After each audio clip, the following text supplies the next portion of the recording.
Selamat pagi pemirsa, apa kabar Anda di pagi hari ini? Senang sekali saya Graciela Taime dapat menjumpai Anda dalam Berita Papua. Sejumlah informasi menarik dan teraktual telah berhasil dirangkum tim redaksi kami. Berikut 3 berita utama hari ini.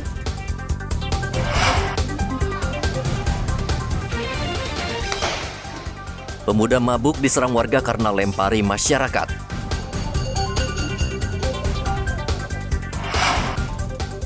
Diduga menjual senjata dan amunisi, 3 warga Mimika diringkus polisi.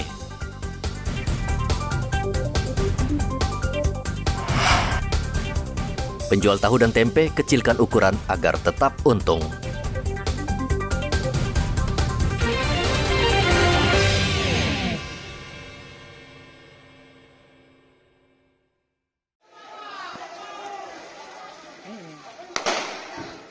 Situasi di Jalan Pasar Yotefa Abepura, Kota Jayapura, Sabtu lalu menjadi ramai saat warga memukul-mukul tiang listrik sehingga suara yang ditimbulkan membuat panik pengendara motor.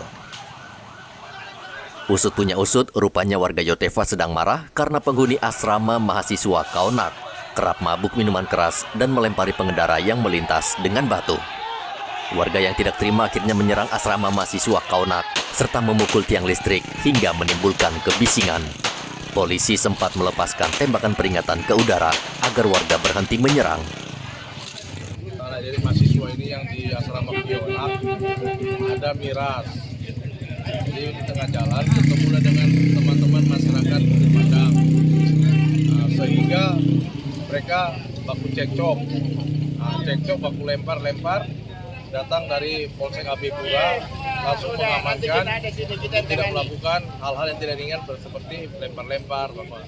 Jadi dari asrama Kaunak sudah dipulangkan. Bahkan teman-temannya sendiri datang memarahi temannya sendiri yang mabuk tadi. Sudah masuk ke asrama, keluar lagi, lempar-lempar ganggu orang yang lewat. Sehingga masyarakat yang ada di sekitar sini merasa marah. Akhirnya kumpul rame-rame, kejar ke asrama Kaunak. Akibat kejadian itu sehingga anggota kepolisian dari Polres Jayapura dibantu dari Pak 4 dari Polsek AB bersama-sama untuk mendamaikan, mengamankan. Akhirnya kita pergi ke asrama Kaunak untuk menyampaikan kepada mereka tidak ada melakukan hal yang tidak sebagai provokasi, dan mereka menerima. Saya sudah hidupkan lampu hidup dibantu oleh Sony Kogoya, salah satu anggota dewan dari pegunungan.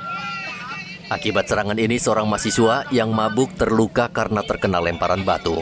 Ia langsung dibawa ke rumah sakit. Polisi akan menggelar pertemuan dengan perwakilan pengurus mahasiswa serta warga sekitar agar insiden diselesaikan secara kekeluargaan. Audi Rampengan melaporkan dari Kota Jayapura, Papua.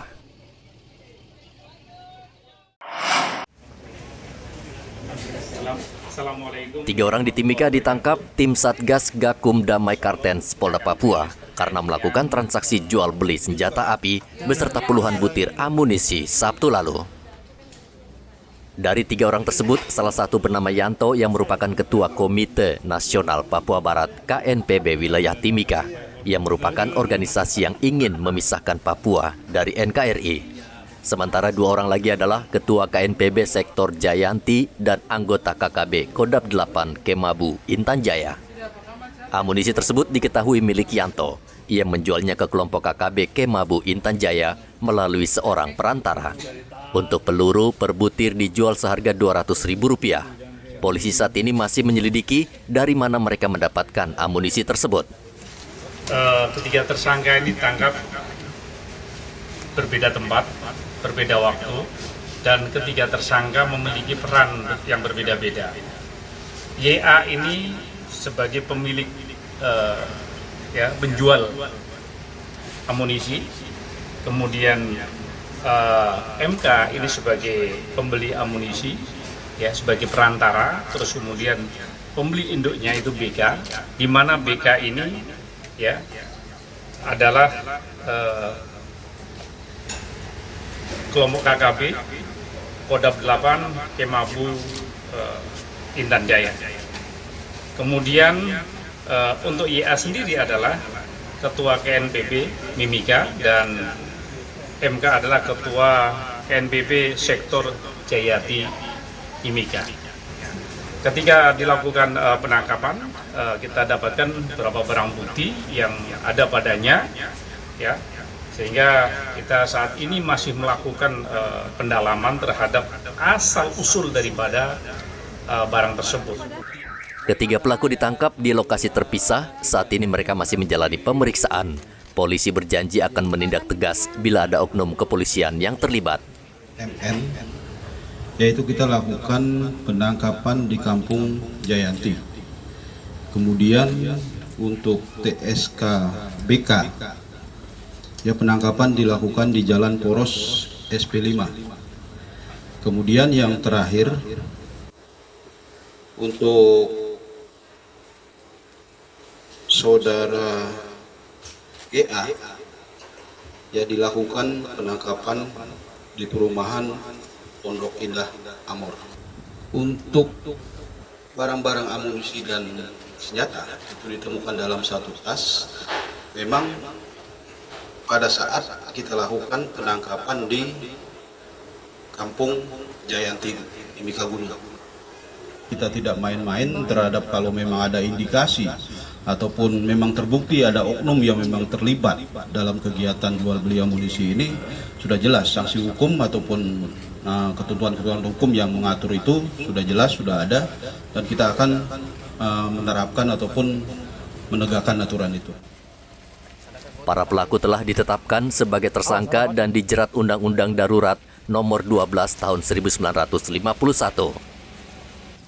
Saat ini mereka mendekam di rumah tahanan Polres Timika. Dari Mimika, Papua, Igobat Momolin melaporkan. Ini langkah-langkah, saya berharap semua bisa dilakukan. Polda Papua menyiapkan 1.800 personel untuk mengantisipasi unjuk rasa terkait pemanggilan kedua Gubernur Papua Lukas NMB.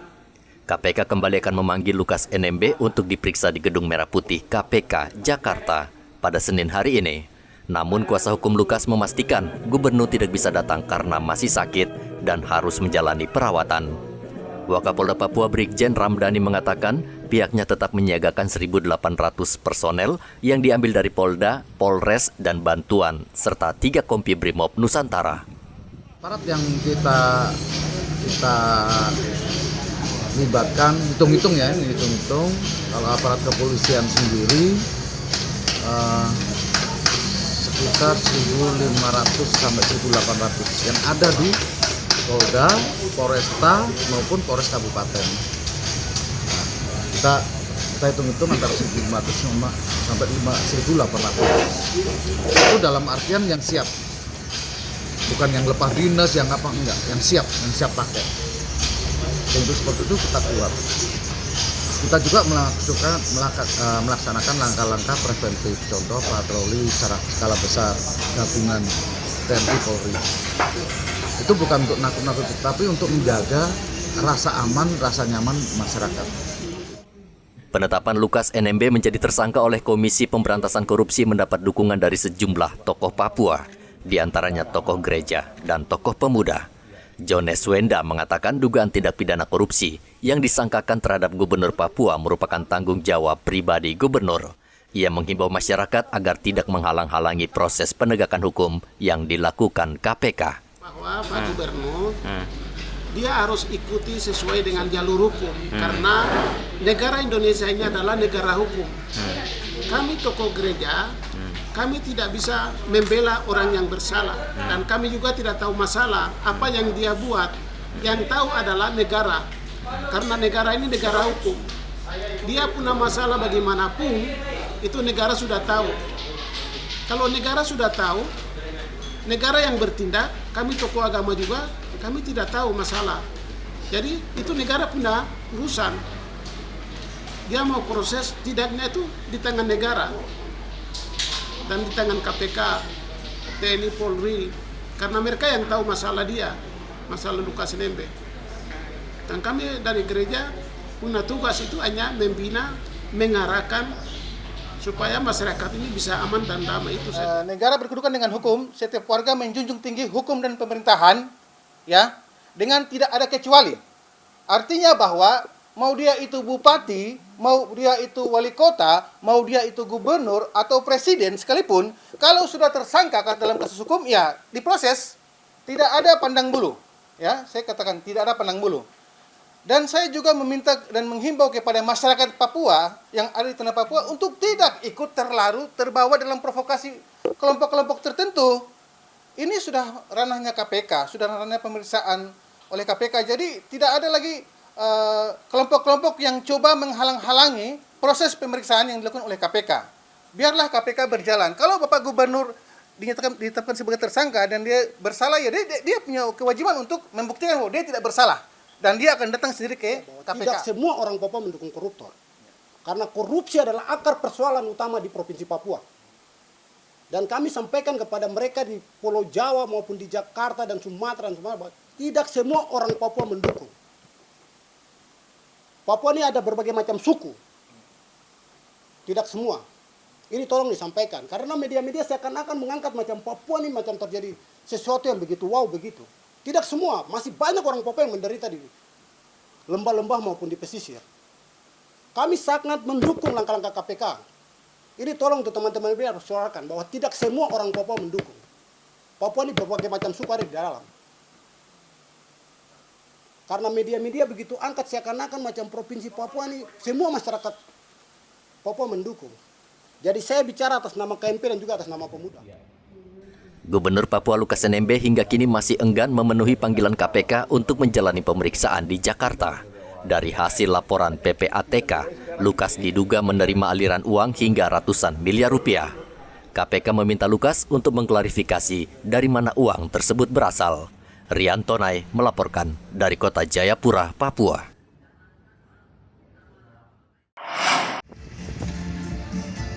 Angka kecelakaan lalu lintas di Merauke dalam 1 tahun terakhir menurun hingga 30%.